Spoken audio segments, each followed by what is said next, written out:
Bonjour, chers spectateurs. Je suis Lina. Je suis Stefano. Et comme d'habitude, on présente la presse présentée. Aujourd'hui, nous sommes dans une deuxième émission avec quelques nouveautés. Comment ça, Stefano? Pourriez-vous nous raconter? Bien sûr, Lina. Dans notre émission du jour, on sera accompagné par des invités spéciaux. En plus, de nouveaux segments seront présentés pour la première fois ici dans On Présente.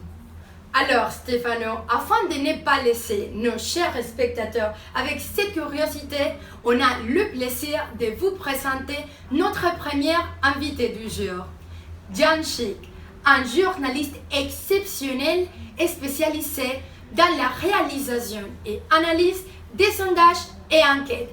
Bienvenue, Jan. Salut Lina, salut Stefano et merci pour cet accueil si chaleureux. Ça me rend ravi de vous joindre aujourd'hui. Il n'y a pas de quoi. Sans plus de cérémonie, on vous laisse avec les grands titres de l'actualité.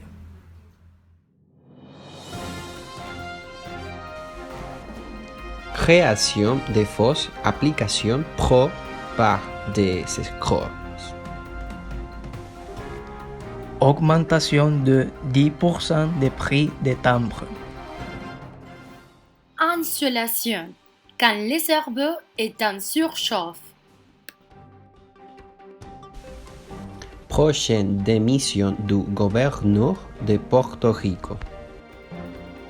5 choses à savoir sur Egan Bernal, le nouveau maître du tour. Le grand retour d'Al Pacino par Tarantino avec Once Upon a Time in Hollywood. Pour être complètement sincère, Stefano, je suis un peu indigné avec la forte augmentation d'arnaques récemment. Oui, Lina, il faut faire attention aux signaux d'alarme, puisque les arnaques semblent être partout, dans les réseaux sociaux, dans les sites d'achat en ligne et certainement dans la réalité. En sachant ces informations, on est prêt pour présenter et introduire notre premier titre du jour. Création de fausses applications pro par des escrocs. Tout d'abord, comme une petite contextualisation, il faut remercier le journal virtuel 20 minutes. La source est en même temps l'auteur de cet article pour nous laisser le référencier dans notre émission du jour. Cet article est lié à la partie de technologie et société et a été publié le 24 juillet 2019. On se concentrera sur le développement de l'article en abordant les questions implicites auxquelles il répond. Ce qui s'est passé, c'est que plusieurs internautes ont téléchargé des malwares et programmes payants au moment d'utiliser l'application FaceApp. Une fausse version pro de FaceApp a commencé à circuler pour faire gagner de l'argent à ses créateurs. L'application originale dispose bel et bien d'une déclinaison pro-payante, mais les programmes proposés par les hackers n'ont rien à voir. La création de cette application a été conçue par des hackers et les conséquences ont été suivantes dans le monde entier. Mais comment peuvent-ils le faire? Bien que qualifiées de pro, les applications frauduleuses sont en fait gratuites. C'est d'une autre façon que l'argent des utilisateurs bernés est récupéré. Certaines des arnaques renvoient à un site d'internet qui promet une version améliorée de FaceApp ou de son fameux filtre de vieillissement. Mais les utilisateurs sont alors submergés des demandes d'installation d'outils payants ou d'autorisation d'affichage des notifications. Une fois activées, ces dernières génèrent de nouvelles propositions frauduleuses. Il est impossible de ne pas vouloir se demander pourquoi, mais cet acte a été produit par des escrocs qui voulaient se profiter économiquement des victimes. Tout à fait, Stefano. Par conséquent, ces arnaques ne sont seulement pas utilisées dans les réseaux sociaux, mais aussi dans des autres sites internet comme par exemple YouTube, où les clics conduisent finalement à des téléchargements des programmes dont certains peuvent se révéler avec des virus.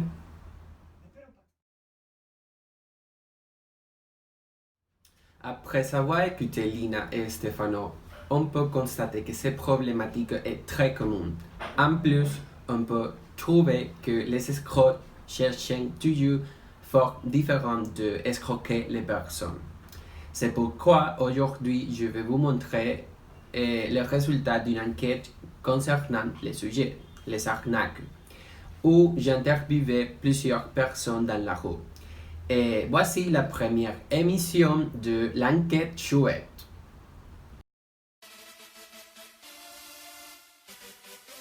Bonjour tout le monde, je suis Jan Chic et bienvenue à la première édition de l'enquête chouette, l'enquête qui reste dans vos têtes. Suivez-moi pour connaître les questions du jour.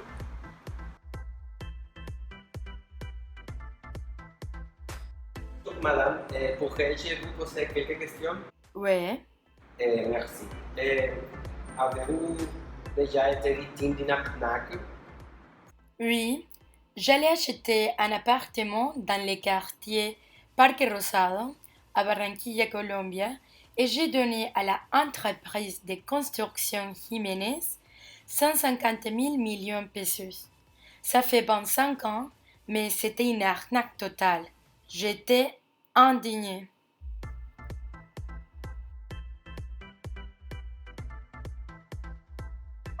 Bonjour monsieur, pourrais-je vous poser quelques questions? Oui, d'accord. Merci. Parmi ces types d'arnaques lesquelles vous connaissez, les mécanismes de type pyramidal, Oui, je le connais. faux profil dans un site de rencontre, Oui, faux prix sur l'internet, oui, je le connais. vol de l'identité. Oui, Et finalement, escroquerie lors d'un achat sur l'internet. oui, je le connais. Merci.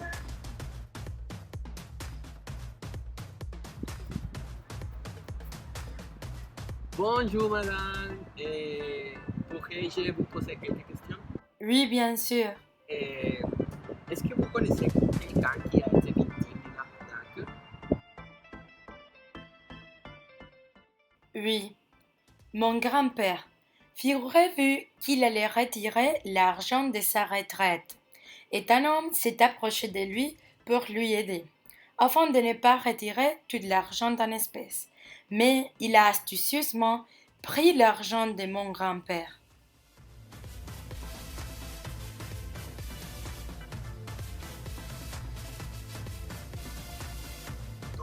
Pourrais-je vous poser quelques questions? Sí, Merci. Est-ce que vous pouviez acheter des articles vendus par des inconnus? Oui, je n'achèterai pas des articles vendus par des inconnus, mais ça dépend. Je ne connais les vendeurs de la cantine de mon école. Ils sont des inconnus, mais de temps en temps, j'achète mon 4 heures là. Ok, merci beaucoup. Pourrais-je vous poser quelques questions? sí, Merci beaucoup. Est-ce que vous connaissez l'application FaceApp? Oui, je la connais. En fait, tous mes amis l'utilisent, mais je ne l'ai pas encore utilisée. Merci beaucoup.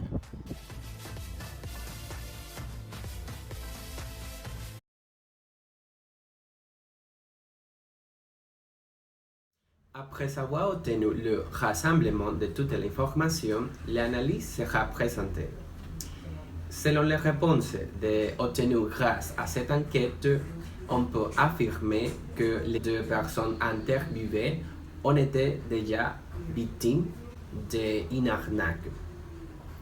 Les 100% des personnes interrogées ont affirmé qu'ils connaissaient quelqu'un qui avait déjà été victime d'une arnaque.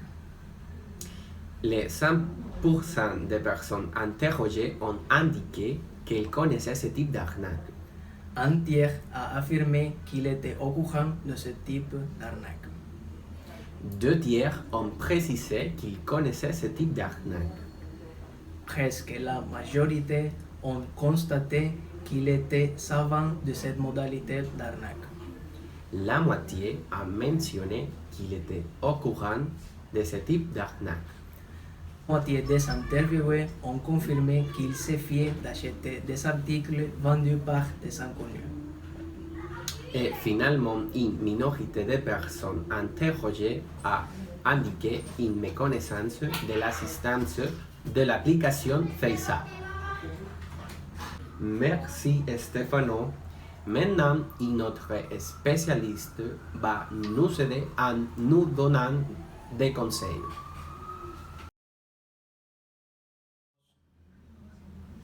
Nous sommes ici avec le spécialiste Lulu qui va nous aider avec des conseils pour éviter d'être victime des arnaques. Bienvenue Lulu.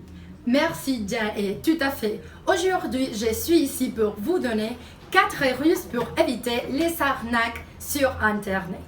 Internet est un outil complexe qui offre des possibilités presque infinies pour les internautes qui les maîtrisent. Mais tous ne sont pas malheureusement forgés de bonnes intentions. Voici les 4 conseils pour éviter les arnaques sur Internet. Le premier conseil, c'est installer des outils de protection dans votre ordinateur. Votre ordinateur encourt des risques liés à Internet comme des virus, les hacking et les logiciels espions. Pour protéger, vous devez disposer de certains logiciels ou programmes d'antivirus. Si vous ne le faites pas, les performances de votre ordinateur, tout comme la navigation Internet, peuvent être endommagées. Vos informations personnelles être même volées ou détruites. Votre système d'exploitation et vos logiciels doivent donc être constamment à jour. Le deuxième conseil, c'est sécuriser au maximum vos mots de passe. Abandonnez, s'il vous plaît, définitivement tous les mots de passe comme par exemple 1, 2, 3, 4, 5, ABC, 1, 2, 3 et tout ça. En effet, les logiciels de piratage utilisent des stratégies comme par exemple par dictionnaire. Ça veut dire qu'ils cherchent tous les mots que vous pouvez trouver dans un dictionnaire et toutes les séquences numériques que vous pouvez trouver. Donc, si il existait un cas de piratage aux réseaux sociaux, les personnes avec ce type de mots de passe seront les premières à être victimes d'une arnaque. Vous devez donc utiliser des mots de passe qui mélangent les lettres et les chiffres. Voici les caractères les plus complexes, les plus difficiles, afin d'éviter les arnaques. Et le troisième conseil, c'est dénoncer les arnaques. Certes, ce constat n'est pas très réjouissant, mais mieux vaut se rendre à l'évidence. Vous ne pouvez pas gagner le dernier iPad en cliquant simplement sur un bouton. Alors, soyez réaliste et raisonnable. Ne remplissez pas un formulaire avec des données personnelles à la demande d'un inconnu qui vous félicite d'être le grand gagnant d'un jeu et dont vous ne savez jamais entendu parler. Ainsi, n'ouvrez jamais des courriels provenant d'inconnus ni sur de vos amis demandant de cliquer sur un lien étrange. La seule chose à faire est de supprimer immédiatement ce genre de messages et les signaler comme spam. Le quatrième et dernier conseil du jour, c'est méfiez-vous des faux profils. Ce sont les types de profils avec l'avatar les plus attrayants dont vous ne reconnaissez ni le nom, ni l'adresse, ni la personne en photo qui vous demande un ami sur les différents réseaux sociaux. Accepter ce genre de demande revient potentiellement à remettre à des logiciels espions de s'emparer de vos identifiants pour prendre le contrôle de votre compte afin de faire des choses méchantes ou encore lucratives. Donc, avec ces 4 conseils, on est sûr que vous ne serez jamais victime d'un arnaque sur Internet. Merci pour votre attention. Merci. Quelle émission si informative. Oui, Lina. Et on est sûr que nos spectateurs ne seront pas victimes d'une arnaque. On espère que vous avez bien profité. Je suis Lina Je suis Stefano. Je suis Jan. et c'était On présente la presse présentée.